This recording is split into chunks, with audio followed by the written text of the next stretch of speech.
Halo teman-teman, perkenalkan nama saya Michael Brave. Pada pertemuan kali ini saya akan mempresentasikan peluang pasar ekspor menembus pasar e-commerce. Dengan mata kuliah untuk ini adalah e-commerce business dengan dosen pengampu Pak Farid Al-Rizky, S.E, M.M. Dengan saya sendiri Michael Brave dengan kode NIM 2002010725150 dengan prodi yang sedang saya ampu adalah manajemen PJJ dengan kelas MJ501. Perkembangan e-commerce dan peluang pasar bagi toko sepatu. Kemajuan teknologi dan penggunaan internet telah merubah gaya hidup masyarakat ke arah digital. Perkembangan tersebut menghilangkan batasan-batasan yang ada sebelumnya dalam dunia perdagangan, yaitu batas ruang dan batas waktu. Sehingga saya selaku pemilik toko High ingin memasarkan produk saya yaitu sepatu ke platform e-commerce karena melihat adanya peluang pasar dalam meningkatkan kemampuan penetrasi pasar, dan menggarap segmen konsumen baru yang sebelum tidak dapat dijangkau melalui pemasaran offline. Tapi dalam implementasinya diperlukan strategi kolaborasi yang tepat dengan pemanfaatan platform e-commerce untuk menjamin sistem pemasaran ini berhasil. Sehingga dalam pembahasan kali ini saya akan menganalisa faktor-faktor yang akan mempengaruhi tingkat keberhasilan toko ekspor dalam memasarkan produk di e-commerce.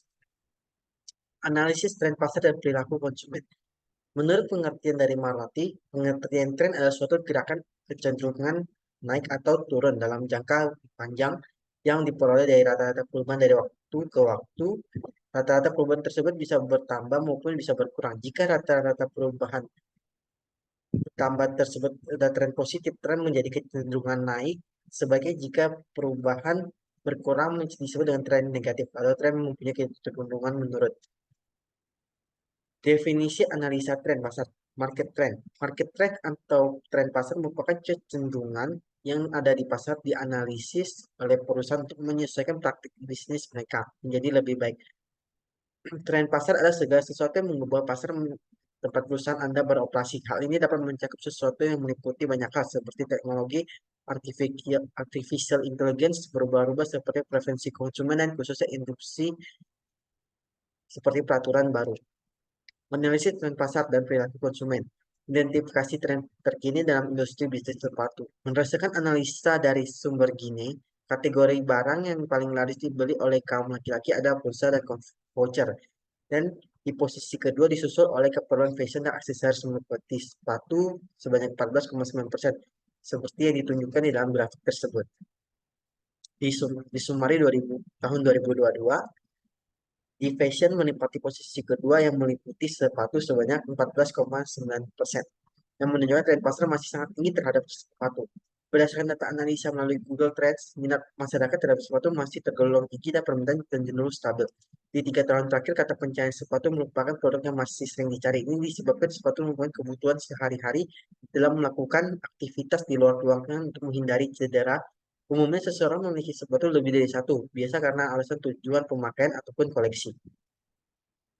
Berikut analisis tren pasar minat pasar terhadap sepatu pertama. Yang dapat dilihat dari grafiknya dari tahun 2021 sampai ke tahun 2023 yang menunjukkan kecenderungan stabil. Identifikasi tren pasar terkini dalam industri bisnis e-commerce. Perkembangan pasar perdagangan elektronik Indonesia diperkirakan dapat menjadi kontributor pertumbuhan utama di Asia Pasifik. Berdasarkan analisis Tetsir, pasar e-commerce Indonesia diproyeksikan dapat meningkat menjadi 137,5 miliar US dollar pada tahun 2005. Pada tahun 2022, nilai transaksi diproyeksikan menjadi 86 miliar US dollar. Selanjutnya nilai tersebut meningkat menjadi 104 miliar US dollar pada tahun 2023 dan 121 miliar US dollar pada tahun 2024. Dalam analisisnya, Redshare melihat pertumbuhan pasar e-commerce di Indonesia didukung oleh 4 hal, yaitu ekonomi berbasis konsumsi, demografi yang masih muda, ekonomi digital yang bertumbuh, dan keinginan konsumen yang ingin segalanya serba mudah. Nilai transaksi e-commerce di Indonesia juga akan menjadi yang terbesar di Asia Pasifik, seperti yang ditunjukkan dalam analisisnya di grafik tersebut ini, yang menunjukkan perkembangan dan peningkatan dari tahun ke tahun mengenai bisnis e-commerce dan peluangnya. Identifikasi perubahan perilaku konsumen yang terkait sepatu. Menurut pengertian Griffin, Sangaji dan Sophia 2014-88, perilaku konsumen adalah semua kegiatan-kegiatan psikologi yang mendorong tindakan tersebut pada saat sebelum membeli, ketika menggunakan atau menghabiskan produk dan jasa yang telah melakukan hal-hal di atas, atau kegiatan mengevaluasi. Menurut pengertian Kotler, faktor-faktor yang mempengaruhi perilaku konsumen adalah kebudayaan, faktor sosial, pribadi, psikologis, dan itu masih ada faktor utama penentu keputusan pembelian konsumen, yaitu faktor psikologi, faktor situasional, faktor sosial, sehingga konsumen memiliki banyak pertimbangan ketika akan membeli suatu produk. Identifikasi perubahan perilaku konsumen terjadi terkait sepatu. Faktor yang mempengaruhi perubahan perilaku konsumen dalam membeli sepatu, satu, faktor kebudayaan. Berpengaruh secara parsial terhadap pembelian dikarenakan sepatu juga dapat menjadi ikon yang menghubungkan manusia dengan budaya dan sejarah. Terkadang pada sebuah desain dihadirkan dan bahkan mencerminkan suatu cerita dan identitas budaya tertentu, seperti Geta dari Jepang dan Moktoibus dari Amerika Serikat. Faktor sosial juga mempengaruhi pembelian sepatu, bisa berperan sebagai identitas suatu kelompok dan dapat melambangkan peran dan status seseorang berdasarkan jenis sepatu. Contohnya seperti sneaker untuk meningkatkan gengsi atau untuk dikenal oleh suatu kelompok. Faktor pribadi mempengaruhi pembelian sepatu berdasarkan usia, kepribadian, pekerjaan, dan dari pembeli. Seperti anak muda cenderung membeli sneaker daripada pantofel yang lebih cocok dengan orang tua, ataupun berdasarkan situasi keuangan. Seseorang yang memiliki tingkat ekonomi tinggi cenderung membeli harga sepatu yang lebih mahal untuk faktor kenyamanan. Faktor psikologis ikut mempengaruhi pembelian, yaitu motivasi dan tujuan seseorang membeli sepatu, apakah untuk kewajiban seperti sekolah mewajibkan pada siswa untuk menggunakan sepatu, ataupun fungsi seperti ketika mendaki gunung menggunakan sepatu hiking untuk memanjat tebing. Tinjau strategis pesaing sukses dalam menghadapi perubahan tren pasar. Berdasarkan cerita keberhasilan para pesaing untuk produk serupa di e-commerce, saya dapat menyimpulkan strategi terbaik dapat ditiru toko sepatu high sport. Satu, dapatkan membeli melalui tren baru. Salah satunya melalui iklan dengan nada lagu yang sedang booming agar dapat lebih mudah diingat untuk meningkatkan brand awareness di e-commerce. Seperti kejadian lagi besok yang terjadi booming pada tahun 2020. Melakukan live streaming dan giveaway. Saat melakukan live streaming, pastikan Anda membahas tentang produk yang ingin Anda promosikan, setelah itu melakukan giveaway di akhir sesi. Namun apabila Anda hanya ingin melakukan giveaway, maka hanya memberikan produk khusus atau promo buy one get one untuk pembeli yang melakukan transaksi saat live streaming. Tiga, konten marketing. Konten marketing adalah jenis kampanye digital yang fokus pada pembuatan dan distribusi konten kreatif yang relevan dengan target audiens Anda. Jenis konten yang Anda buat meliputi gambar, ilustrasi, artikel blog, infografis, video, podcast, dan sebagainya. Konten ini dirancang untuk menyajikan informasi yang berguna, menghibur, mendidik bagi audiens Anda. Identifikasi target pasar, segmentasi, dan pemilihan platform e-commerce. Profil pelanggan yang paling cocok dengan produk toko ekspor karena produk kami sediakan beragam dan tersedia di setiap umur, jenis mulai dari sneakers, slip-on, loafers, dan flat shoes, pantofel, dan wet.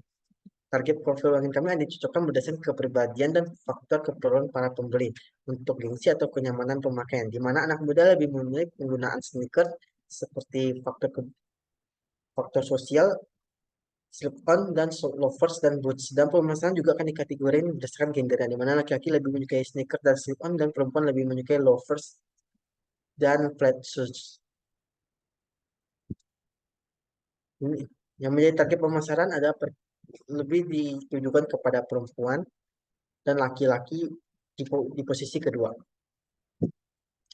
Identifikasi segmen pasar yang memiliki potensi pertumbuhan yang paling signifikan. Menurut data peningkatan belanja online, jumlah konsumen terbanyak yang memilih untuk berbelanja melalui online masih didominasi oleh generasi milenial yang konsumennya berumur 26-35 tahun dan tergolong dalam usia yang produktif. Dengan presentasi sebanyak 46%, angka tersebut kemudian disusul oleh generasi Z dengan rentang usia 18-25 tahun sebanyak 28%. Perkembangan tren belanja saat ini menyebarkan di seluruh provinsi di Indonesia dengan jumlah konsumen yang berbelanja online terbanyak di Indonesia di Pulau Jawa. dan Provinsi Jawa Barat menempati peringkat teratas dengan presentasi sebanyak 37%. Kemudian disusul oleh DKI Jakarta sebanyak 24% dan Provinsi Banten dengan presentasi sebesar 13%. Sehingga berdasarkan grafik yang ada membuktikan bahwa perkembangan dan segmentasi e-commerce ke depannya sangat menjanjikan karena peluang-peluangnya dan pertumbuhannya setiap tahun selalu meningkat. Seperti yang ada terdapat di grafik, di mana di usia 26 dan 35 tahun sebagai sebagai konsumen pertama dan konsumen yang paling banyak menggunakan fitur belanja online. Platform yang akan saya pilih dalam skala bisnis dan target pasar adalah Shopee, merupakan e-commerce dengan jumlah kunjungan sister terbanyak di Indonesia pada kuartal 1 tahun 2023. Selama periode Januari-Maret tahun ini, situs Shopee meraih rata-rata 157,9 juta kunjungan per bulan, jauh melampaui para pesaingnya. Sehingga saya selaku owner Hexport memilih platform Shopee untuk memasarkan produk sepatu dengan persyaratan yang dimiliki lebih mudah dalam proses registrasinya dan skala bisnis sedang kami incar sesuai dengan keinginan kita karena target pemasaran adalah anak-anak muda dan orang dewasa dengan skala nasional. Strategi pemasaran yang akan saya gunakan untuk memperkenalkan produk saya melalui e-commerce adalah kenali pelanggan. Dengan mengenai pelanggan, Anda memudahkan penjual untuk menemukan segmentasi dan pasar yang tepat. Sebelumnya, penjual harus melakukan riset terlebih dahulu untuk mengetahui pasar-pasar juga pesaingnya. Promosi. Promosi harus dilakukan secara kreatif sehingga membuat konsumen tertarik. Promosi juga harus dilakukan secara terus-menerus dan konsisten.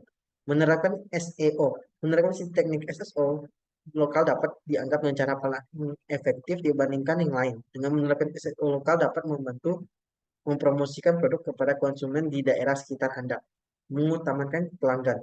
Dengan cara tidak hanya sekedar menawarkan harga murah, namun pelanggan harus mendapatkan kepuasan yang tidak dapat di e-commerce lainnya. Memanfaatkan media sosial. Memanfaatkan media sosial adalah salah satu strategi yang mempromosikan bisnis e-commerce yang dimiliki. Penjual tidak hanya bisa berfokus di e-commerce satu saja, harus berfokus pada media lain dalam penyampaian dan pemasarannya. Sehingga media sosial menjadi satu jalur yang dapat dijadikan wadah untuk mempromosikan juga. Pengembangan rencana pemasaran. Tentukan kata kunci yang saya gunakan dalam pemasaran ini adalah menyampaikan informasi utama melalui informasi toko ekspor yang saya gunakan adalah never let you down. Memiliki pengertian bahwa produk yang menawarkan ke pelanggan adalah produk terbaik dan kami akan memberikan pelayanan terbaik hingga akhir. Kembangkan kampanye yang akan saya gunakan adalah sebagai berikut dalam meningkatkan pemasaran kami dan memperlihatkan keunikan kami kepada para audiens yang menonton.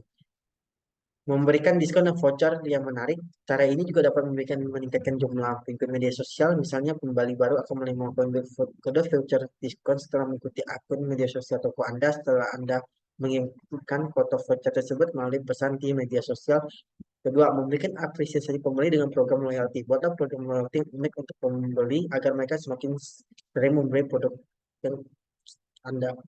Misalnya dengan membelinya setiap produk akan diberikan stiker, dengan stiker itu akan dikumpulkan untuk mendapatkan hadiah tertentu dengan jumlah tertentu. Berikut hasil presentasi dari saya. Terima kasih atas perhatian.